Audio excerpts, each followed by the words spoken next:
l'instar des autres départements du Bénin, Porto Novo également a célébré la 31e édition de la Journée mondiale de lutte contre le sida. En matière de statistiques sur le plan mondial en 2018, 37,9 millions de personnes vivent avec le VIH. En Afrique de l'Ouest, 5 millions sont porteuses de cette maladie. 54% de nouvelles infections se produisent au sein des populations clés. En matière de généralité vis-à-vis du VIH, nous pouvons définir les infections sexuellement transmissibles, qui sont des infections transmises dues à des micro-organismes multiples et variés, liés entre elles par un même mode de transmission, c'est-à-dire les rapports sexuels non protégés. Le sida constitue le stade avancé de l'infection à VIH, au cours duquel la personne infectée présente des infections ou affections opportunistes. Loin d'être une journée de réjouissance, il s'est agi pour autorités à divers niveaux et partenaires techniques de réfléchir sur le thème « Les organisations communautaires font la différence ».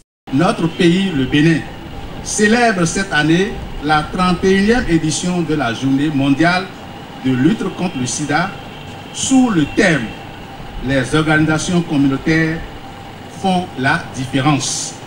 Force est de constater que les organisations communautaires apportent une contribution inestimable à l'atteinte de cet objectif.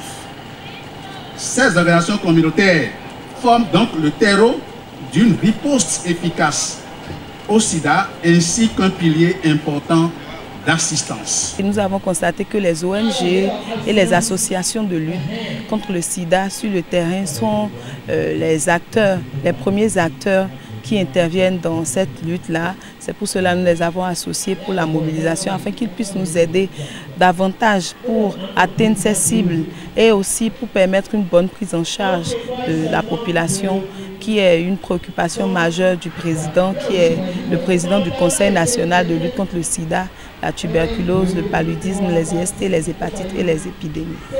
On voit que les organisations communautaires sont vraiment engagées dans la lutte contre le sida. Les ONG qui sont présentes dans le département, nous voyons, elles nous ont exposé tout ce qu'elles font sur le terrain. Et nous constatons qu'elles font du bon travail aux côtés des agents de santé, aux côtés des centres de santé. Aujourd'hui, les jeunes filles, les jeunes hommes attrapent le VIH-Sida. Et quand il ne faut pas le dépistage, ils se marient. La plupart des enfants viennent encore avec le VIH-Sida. C'est pourquoi nous avons touché cette cible-là, leur expliquer que le VIH existe et leur dire les moyens de prévention pour lutter contre le VIH. Face aux multiples dégâts que peut causer le sida dans la vie des personnes, des actions sont menées du côté de l'État comme des acteurs techniques pour maintenir le cap de la lutte. Il y a beaucoup de politiques, surtout concernant la santé communautaire, qui sont en train d'être élaborées et d'être vulgarisées pour la meilleure appropriation de la santé des populations. En effet, c'est beaucoup plus des activités qui seront menées au niveau des communautés, c'est-à-dire qu'il y aura des relais communautaires qui seront en charge de la santé de chaque personne. Il faut noter qu'il s'agit d'une journée internationale consacrée à la sensibilisation de la pandémie du sida. Nous avons essentiellement 3 voies de transmission. La première voie, c'est la voie sexuelle.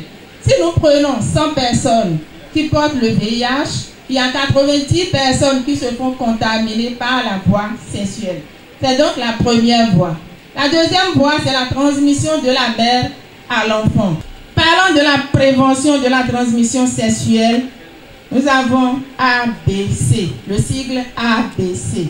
Le A, c'est l'abstinence de tout rapport sexuel. Le B, c'est la bonne fidélité dans le couple de statut VIH initialement connu. La deuxième voie de transmission, qui est la transmission mère-enfant. Les moyens de prévention à ce niveau, nous avons la prévention primaire du VIH chez les femmes en âge de procréer. Il y a l'utilisation prophylactique d'ARV. Parce que j'ai dit tantôt que si vous êtes dépisté positif et que vous commencez le traitement, vous ne pouvez plus transmettre le virus à votre partenaire. Pour la dernière voie de transmission, les moyens de prévention pour la voie sanguine, tout ce qui peut blesser, tout ce qui peut couper ou bien tout ce qui peut piquer doit être individuel.